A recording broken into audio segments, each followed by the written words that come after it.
Alright, so today we're going to talk about a few different things. За өнөөдөр бид нэг хэдэн өөр зүйлийн талаас та нарт танилцуулна. We'll start with things that affect roadways or footways. За явгын зам болон автомашины замд бас тааралцдаг зарим зүйлүүдийг хэрхэн яаж тэмдэглэх үү гэдэг талаар эхлээд ярилцъя. So they are under the presets, highways. We're going to talk about barriers and passageways. За тэгэхээр бид нэр өнөөдөр нөгөө тэмдэглэгээ тэмдэглэдэг ангиллууд дотроосоо highways буюу зам руу ороод зам дотроо barriers буюу ямар саадууд байдаг passageway буюу одоо ямар гарам арцууд байдаг гэдэг талаар ярина. So the first one that I'll talk about is probably the most common for Ulaanbaatar is bridges. За эхлээд нэг тэргуунд бол Улаанбаатар хотод нийтлэг тохиолддог зүйл бол зам дээр байгаа гүрийг яаж тэмдэглэх вэ гэж. So I'll just start with a road that crosses the entire section here. За тэгээ би энэ хэсгийг бүрэн нэвтэрч гарсан замыг эхлээд тэмдэглэе. Just quickly tag it as a primary road. За би энэ замыг эхлээд гол зам гэж тэмдэглэжлээ.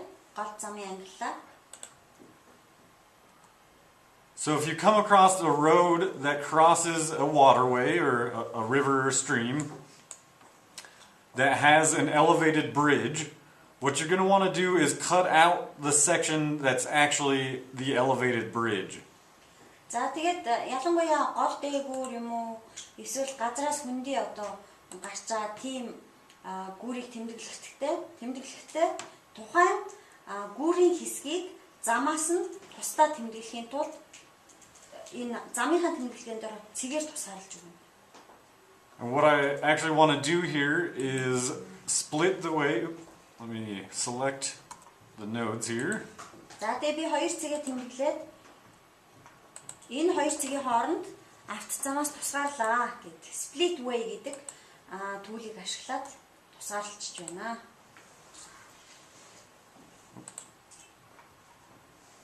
So that now I just have the section that is the actual bridge selected.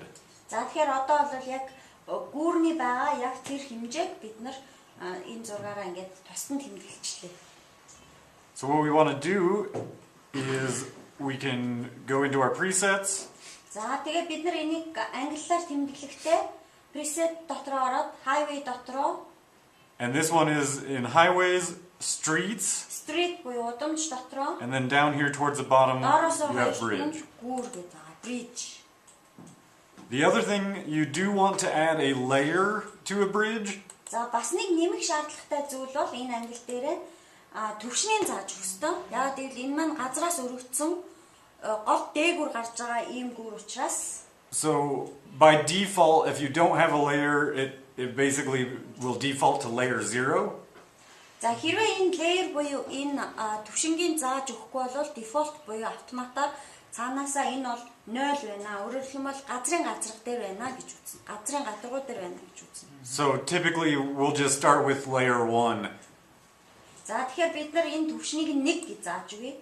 Газрын гадаргаас дээшээ өргөгдсөн гол дээгэр гарч байгаа гэдэг утгаараа. And that'll make sure that when the map renders, the bridge will be on top of the waterway instead of making them either intersect or obviously you don't want the water on top of the road. Хэрвээ төвшнийг зааж өгөхгүй бол энэ гүүрийг газрын гадаргуу дээр байна гэж үзээд голтой энэ гүүр чи огтлцоод байна штэ гэж огтлцсан байдлаар үзээд сануулга өгөөд юм. Тийм учраас төвшнийг зааж өгөөд энэ гүүр маань гол дээгүүр гарч байгаа гүүр юм шүү гэдгийг 1 гэдэг тэр төвшингээр зааж өгч байгаа. Тэгэхгүй бол цаанаасаа леерийн зааж өгөхгүй бол автоматар 0 гэж заачихна шүү дээ. Өөрөөр хэлбэл бол гадаргуу дээр байгаа. In Ulaanbaatar, I don't believe you have multiple bridges crossing each other, but potentially in the future, in the States, there's very complex roadways where there's many bridges crossing each other. So then you would just use the layers to represent which ones are above the others. сая та нарт харсан баг төвшин ингээд 1-ээс дээш 2 3 4 5 гэж явцсан тий. Тэгэхээр Америкийн нэгдсэн улсад бол давхар гүүрнүүд байдаг. Нилээ бас түүхтэй. Тэгэхээр төвшнөр нь одоо Улаанбаатар хотод цаашдаа давхар гүүр бол баригдах бах. Тэгээ тэр тохиолдолд одоо 2 дахь давхрын төвшний гүүр давхар орж ирсэн тохиолдолд тэр гүүрийн 2 гэдэг ч юм уу гэх байдлаар тэмдэглээ явд юм байна. For more primitive roadways where the road just kind of crosses a waterway, what we would do in that instance, let me back up, I'll just delete all that. We will add a node right where the water and the roadway intersect. And in this instance, I would mark it as a ford. Усан гаран байдаг тийм ээ. Одоо жишээлх юм бол гол байлаа гэхэд гол дундуур ингээд дайраад гатлаад гардаг гаран байдаг штэ тий. Машин явдаг. А тэрийг бол бас хүүр гэж үзэж болно. А гэхдээ өөр тэмдэглэгээр тэмдэглэн. Тэр нь одоо жишээлх юм бол яг зам гол хоёрын огтлцож байгаа тэр гармын хэсэгдээ цэгээр тэмдэглээд тэгээд тэр цэгээ preset руу орж аваад highways буюу зам тэр дотроо стрит гудамж тэгээд доошоо заагаад хамгийн доотлолт нь байсан форд гэдэг. Форд гэдэг маань юу гэсэн үг вэ гэхээр усан замаар гаталж гарах гарам гэсэн үг. And in that instance you would actually want the waterway and the roadway to intersect at that node. За энэ тохиолдолд бол та нар зам болон голоо огтлцуулахдаа яг тодорхой цэгээр огтлцуулна. Тийм ээ. За яг тэр энд бол гаран байна гэж тэмдэглэсэн тэр цэгтээ огтлцуулна гэсэн үг. In the case where it's an actual bridge, we don't want the road and waterway to actually intersect. Гэтэл бид нар гол дээгүүр гарч байгаа тохиолдолд зааш гол дээгүүр гарч байгаа гүүрний хувьд заавалчгүй цэгээр огтлцуулах шаардлага байхгүй. Яагаад гэвэл дээгүүр нь гарч байгаа гэсэн утгаараа гол дээгүүр гарч байгаа гэсэн утгаараа. So in that case, just make sure that they don't share any nodes. За тэгэхээр энэ бол ижихэн цэг огтлцох шаардлага болж шүү дээ, тийм ээ. Өөр тусдаа цэгээр яваад байна. So I guess, let's do tunnels next. So another similar road structure is a tunnel. За бас нэг ижлэвтер гүүртэй ижлэвтер зүйл бол түнэл байгаа. So again, I'm going to just cut out the section that I want. За мөн түнчлэн би яг аль хэсэг нь түнэл юм бэ гэдэг хэсгийг split хийн салгаж авна. Tools руу ороод split way гэдгээр салгаад авчиж байна. Энэ хэсэг бол түнэл гэж заахын тулд preset руу ороод highways passageways руу ороод тэгээд түнэл гэж хэлнэ. За энэ бол түнэлээ. And you can see it kind of renders with the little dash line or shows up with the dash line. Өөр тэмдэглэлтэй тасархай зураасаар тэмдэглэлд харагдчихад.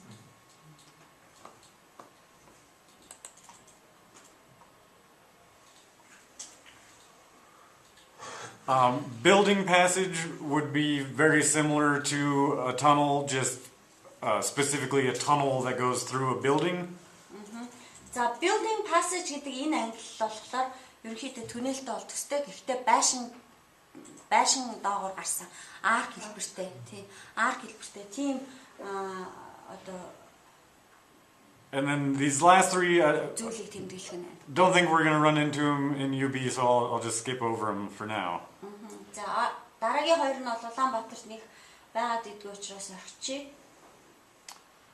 So other things along the roadway that we want to mark are barriers. За харин зам дээр байдаг ямар саадууд байж болох вэ гэдгийг энэ талаар ярилцъя. So a block would be just like a concrete block or a boulder that's at the end of a roadway preventing traffic from traveling any further. За блок гэхээр ямар нэгэн чулуу байд юм уу, блок байд юм уу те. Ямар нэгэн хатуу зүйл, цементэн зүйл ч байд юм уу, зам дээр замын хөдөлгөөнийг үргэлжлүүлэх боломжгүй болж байгаа тохиолдолд блок гэж тэмдэглэх нь. A bollard's similar except it's usually just like a steel pole. За bollard гэдэг англиар юу тэмдэглэх вэ гэхээр нөө одоо тэр зурган дээр байна да тийм ээ. Улаан цагаанаар ингээ ээлжлээд будцсан ийм шонгуу татцсан байдаг штэ. Тэр шонг тэмдэглэхдээ энэ англиар тэмдэглэх нэ. Cycle barrier probably won't have typically these are barriers that will allow a bicycle but not a car.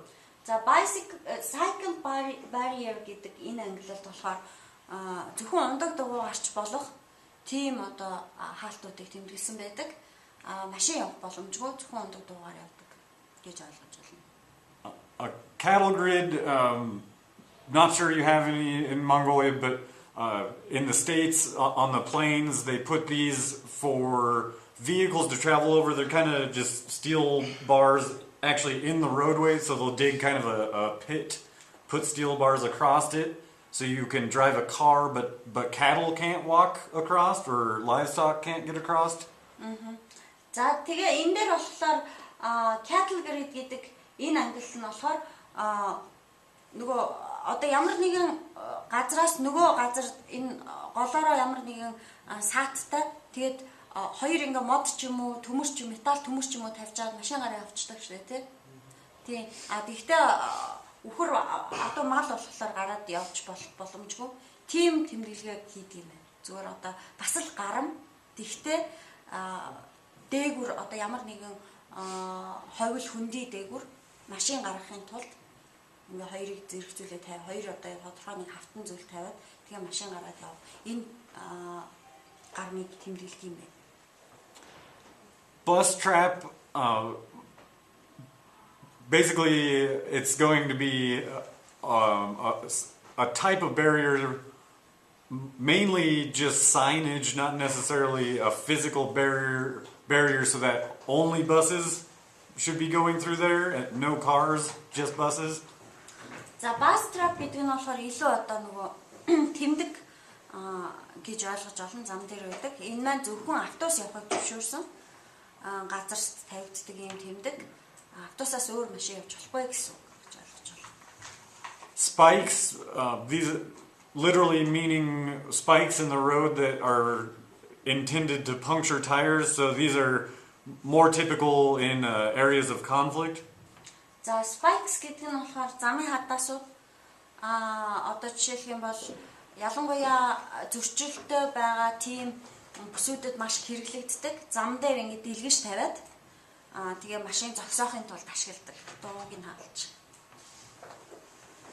A toll booth, so somewhere where you have to pay in order to use that highway or roadway. За toll booth гэдэг энэ англиг болохоор нөгөө зам дээр төлбөр авдаг постууд байдаг штэ. Одоо онцны бод руу ороход төлбөр авдаг. 22-ийн товчоо, Баянзүрхийн товчоо эднэр дээр авдаг. Тэрийг бол энэ тэмдэглэлээр тэмдэглэх нь байна. Border control, so these are checkpoints at usually a country border. За border control гэдэг энэ тэмдэглэгийг энэ англиг болохоор гайл дээр нэвтрэн өнгөрүүлэх хэсэг дээр тэмдэглэдэг. And then I'll skip this middle section and jump down to, so we have an entrance, which is an opening of a barrier. За тэгээд голын хэсгийг орхиод дараагийн одоо орох хэсэг, орох хаалга хэрхэн яаж ямар хэлбэрээр тэмдэглэгдэж болох вэ гэдэг талаар ярив. A gate, this is kind of just the generic gate. За gate гэсэн энэ бол хаалга, энэ ерөнхий тэмдэглэгээ байгаа. And then there's more specific styles of gates. So you have a lift gate, so it's a blockade that lifts up. За тэр эхнийх нь тэр gate гэдэг нь болохоор хашаа хаалга юм тийм ээ. Lift gate гэдэг энэ англи нь болохоор өргөгддөг ийм хаалт. A Hampshire gate, I'm fairly sure are kind of the style that you see at usually like at an embassy where it kind of retracts to one side. За Hampshire Gate гэдэг нь болохоор ерөнхийдөө элчин сайдын яамуудад нийлэн байдаг. Зөвхөн одоо нэг талаараа ордог, нэг тал руу нь оруулахын тулд тавьсан ийм хаалтыг хэлдэг. A bump and kissing gate are fairly similar. Kissing gate being kind of two doors that swing in and touch, and I believe a bump would be where they kind of bump into each other from either side. За bump gate, kissing gate гэдэг энэ хоёр ангилал бол ерөнхийдөө хоорондоо төстэй. Bump гэхээр нөгөө ингээд хоёр талаасаа ингэж төрж харагддаг. Kissing gate гэдэг нь болохоор ингээд хоёр тишээ нэгдэж, дэлгэгдэж харагддаг ийм хаалтуудыг хэлдэг байна. A chain just being chain link, chain. За chain гэхээр гинжин хаалга. Style and turnstile, very similar. Turnstile is like the entrance to the university here where you kind of got to walk through a thing that rolls. All those are disengaged here. За тэгээд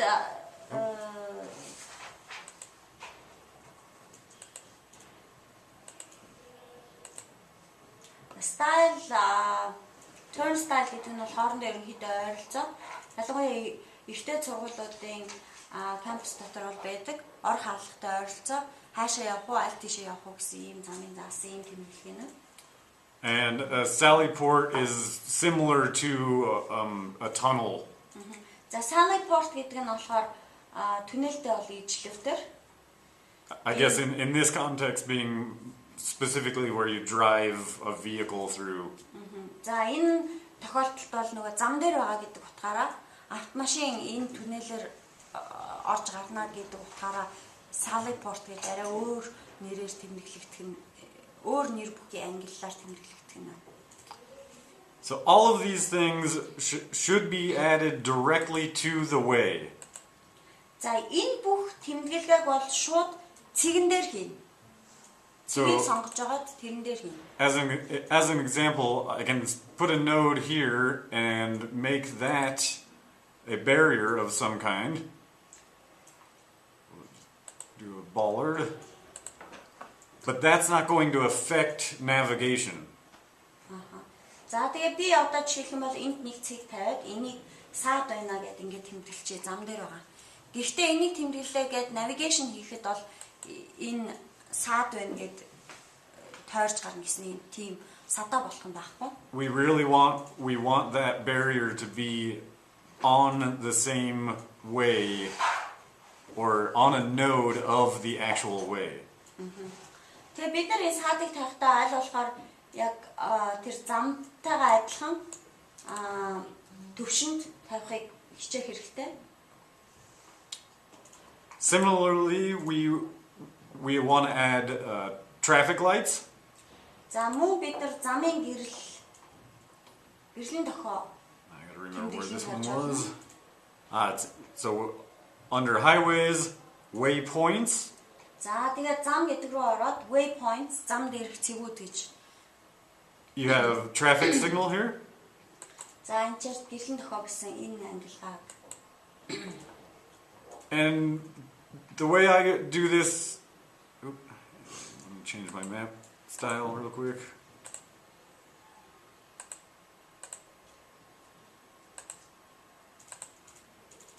So with the JOSM default style, it'll look like a little traffic light.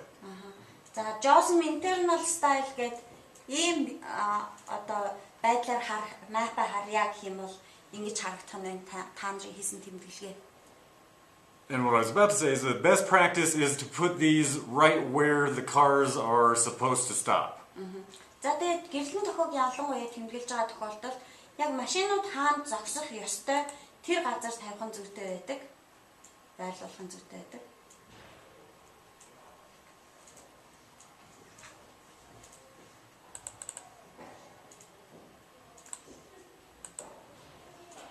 So if this was an intersection, I would put one on either side.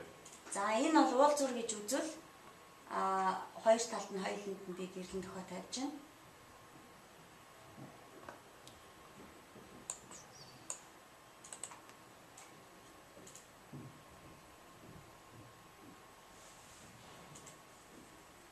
Roundabouts. There's a mini roundabout. За нөө аюулгүй тойрог гэдэг ч тийм ээ. Аюулгүй тойргийг бол бас тэмдэглэдэг. Сая mini roundabout гэдэг цэнхрээр ингээд тойроо цум заасан. Тэргээр тэмдэглэж болно. Гэхдээ том аюулгүй тойргийг бол зуул тэмдэглэдэг. Жижигийг бол шууд тэмдэглэгээ хийгээл тавьчихдаг. So this, actually, I think this was the one I was thinking about. This could potentially be marked as a mini roundabout because there is the little. За жишээлх юм бол энэ дээр яг замынхан голд байгаа хэсэг нь бичил одоо аюулгүй тойрог гэд тэмдэглэж болохоор хэсэг байна. However, a larger roundabout, like the one in front of the university. За гэтэл энэ шиг адилхан ийм том аюулгүй тойрог бол we actually go ahead and draw that out. Ингэж зурх нь илүү тохиромжтой байдаг.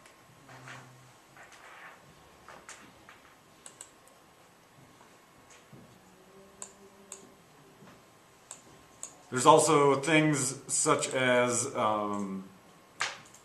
their passing spots or turnaround spots. So those are also in the. За мөн гүйц төрүүлэх, зам дээр гүйц төрүүлэх хэсгийг тэмдэглэх. Машин эргэхтэй буцаж эргэх зайтай газрыг тэмдэглэх гэх мэтчгээр тийм тэмдэглэгээ хийж болдог. They're in that same waypoint preset, so passing place or turning circle. More highways, waypoints гэдэг рүү ороод тэр дотроо passing place гэдэг нь болохоор гүйц төрүүлэх хэсгээ гэж. Turning circle гэдэг нь болохоор буцаж эргэхэд тохиромжтой зайтай газар байна гэж ингэж тэмдэглэж болно.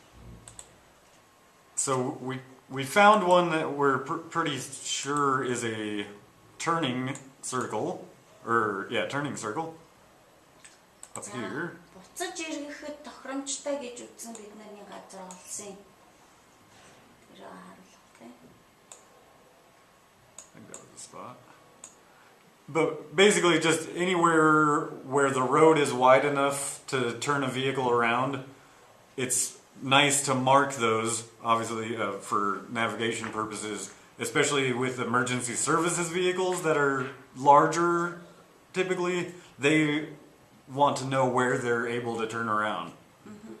За, ялангуяа одоо нэлээд яалтаа тусламж үзүүлэх шаардлагатай тохиолдолд бол хаана нэмлэгийн тэрэг жишээлх юм бол түргэний тэрэг хаана буцаж эргэх боломжтой вэ гэдгийг мэдчихвэл болон зүгээр. Navigation бас хэрэгтэй. Hasn't quite rendered yet. I was going to show it to you, but it's not. Oh, down there? No? Well, yeah, it's right here. You can kind of see it zoomed out, but it hasn't rendered. If I could zoom in on it, you could. It's more clear. Let me see if I can find it over here.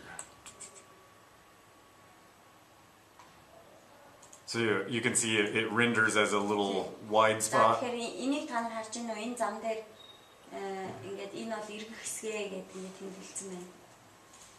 And similarly, the passing lane, kind of the same concept, but it's usually only wide on one side of the road. За, гүйцэж төрүүлэх хэсгийн тэмдэглэгээ бол ерөнхийдөө энэ эргэх хэсэгтэй адилхан харагдана. Дугуураад тойр хэлбэртэй. Гэхдээ илүү нэг тал руугаа ингэж зайтай байдлаар харагдах юм байна.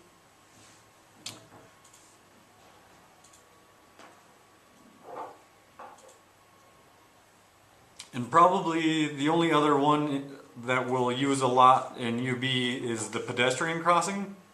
За, Улаанбаатар хотод маппинг хийж байхдаа тэмдэглэгдэх, ашиглагдах нэлээд их тэмдэглэгээ бол ягуу үний зам гэсэн ийм тэмдэглэгээ ангилал байгаа.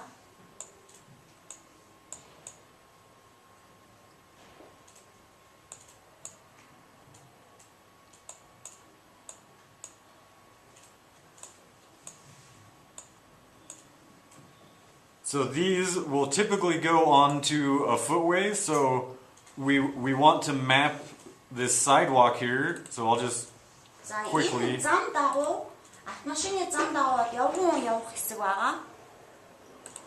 явган алхах ийм явганы зам бол байгаа. Тэгэхээр би зам дагуулад нийлээ хэлцүүлчихье.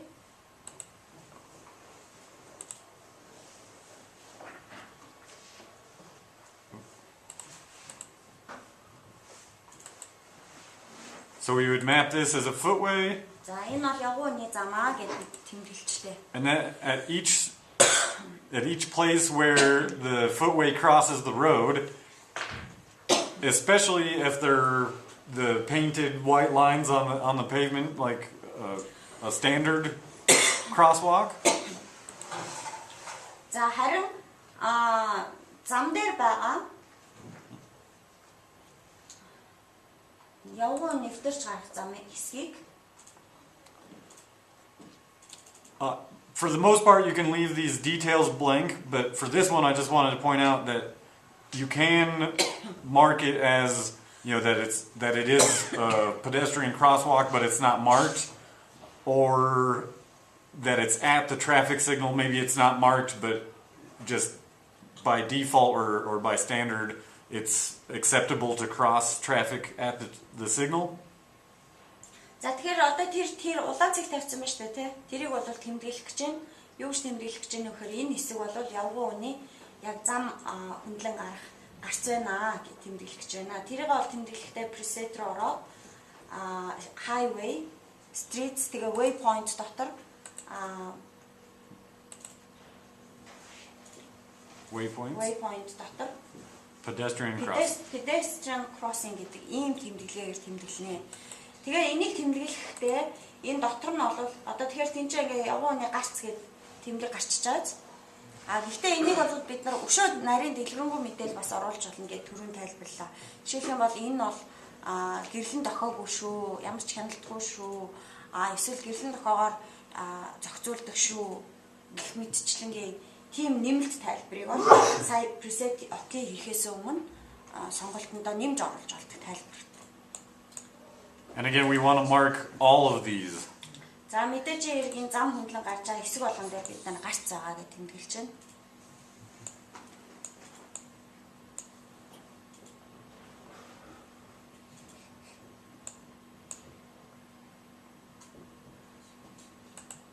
And I'm going to quickly look through here, but I think that's about it for the barriers and passageways. За тэгэхээр иймэрхүү зүйлүүдийг би хэлсэн баха гэж бодож байна. Ялангуяа саад тэгээд зорчих нэвтрэх хэсэг